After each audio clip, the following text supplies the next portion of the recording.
talking about receivers here, we just were talking a little bit about that. You look back, we talked about a couple of years ago, you got Richie James, Kadarius Toney being traded away.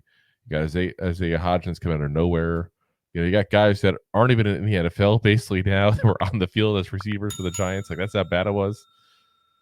And now this year, Malik Nabers, Jalin Hyatt should be better. Wan'Dale Robinson fully healthy. Darius Slayton doing his thing. But apparently, PFF doesn't agree. Named the Giants receivers amongst the worst in the NFL.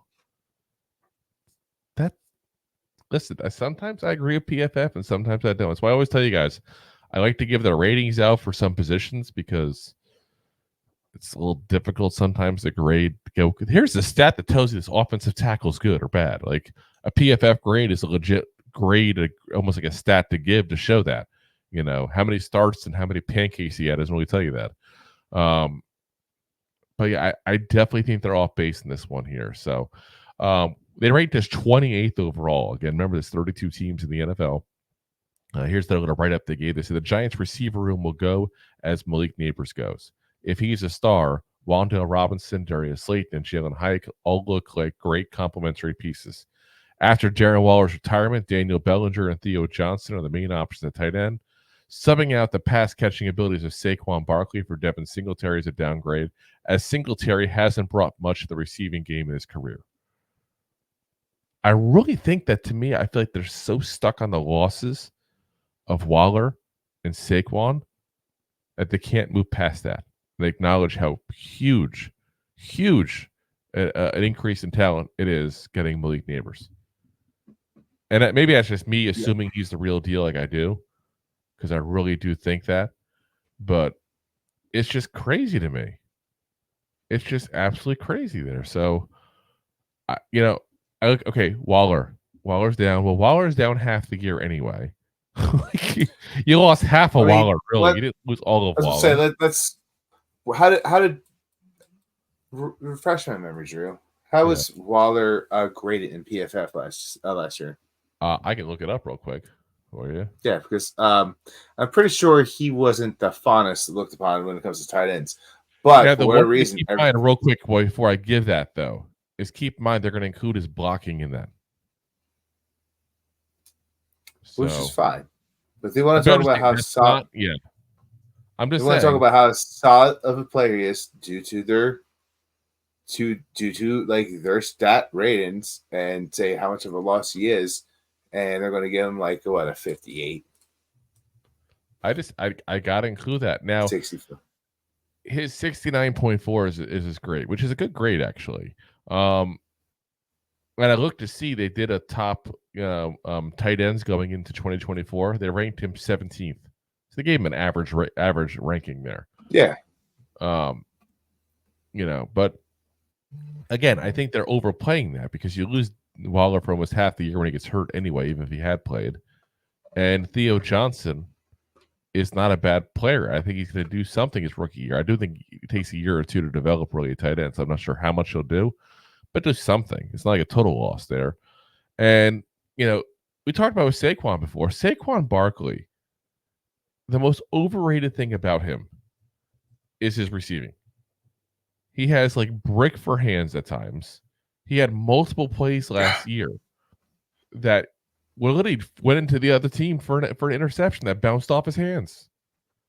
I don't think he's nearly as good as people think as far as that. Now, here's the thing about him, though. You get him in the open field, all of a sudden he's dynamic as hell. But he's got to catch the ball first. That's an important component in that. Now, he had 280 yards receiving all of last year. Okay, he only had one season over 500, and that was his rookie season. He only had 2 seasons over 400. So it's not like he's been an amazing receiver. This is not, Alvin Kamara here. That's not what we lost. We didn't lose that kind of player. Yeah. Now, for the record, like I said, 280 yards. So he has, I'm looking at Devin Singletary. He's ranged anywhere from about 200 to 880 yards for his career. he had 2 seasons just under 200, 193, 184. So I'm just saying about 200 to 280 for the most part. Just trying to make the numbers a little easier. That's not that huge a drop off. Now, couple that with the fact that it's funny enough, I didn't even think about when I said it. Alvin Kamara, his old running back coach, is now our running backs coach. He's very big on running back use in the passing game. You got Tyrone Tracy Jr., we got from Purdue, is a former receiver that now functions as a running back. Don't tell me he's not a passes thrown to him out of the backfield. I really think that they're overstating the losses.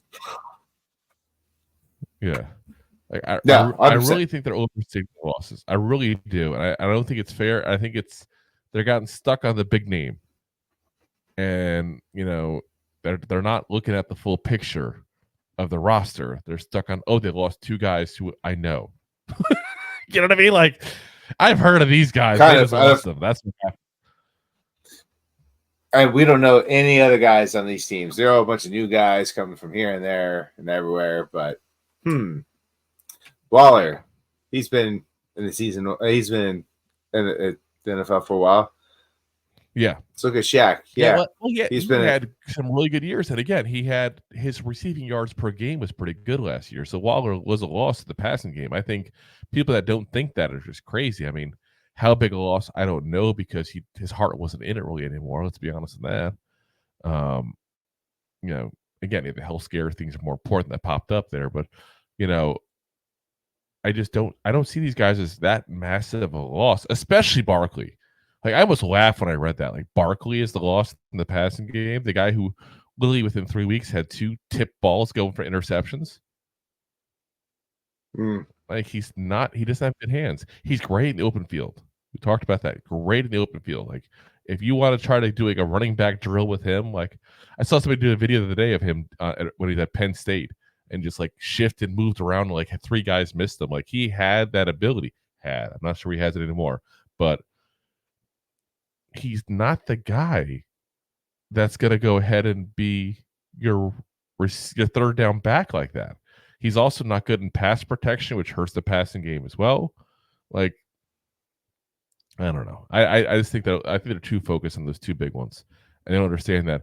I would rather have, if he is what I think he is, and I'm not saying overall, but at least in the passing game overall, if that makes sense, I would rather have Malik Nabers where he is now than Saquon Barkley and Darren Waller. I think he'll do more production than those 2 guys. Yeah, he's also, as long as he's healthy through the whole season, like, he should be fine because those guys rarely put a season together themselves. But I mean, am I wrong to think that those 2 guys combined would be maybe 800 yards receiving? In that ballpark, yeah. So you picked up Malik. We put together, like, if you had Waller healthy, I think he did it. He had 800 yards, 700 yards. If he was healthy, but he'll never be healthy. It's not him. Yeah, it's the thing with Barkley. Like, but if we had like 550 out of him and 250 out of Barkley, that's 800. Yeah, that's fair. If Nabers doesn't have 800 yards himself, I'll be highly disappointed.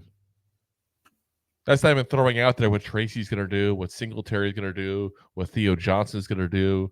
Like, this should be a better receiving core than last year. And the focus on those 2 losses, to me, is just a wee bit ridiculous. Thanks for listening to 2 Giant Goofballs, a New York Giants podcast. We appreciate your support. Thanks so much.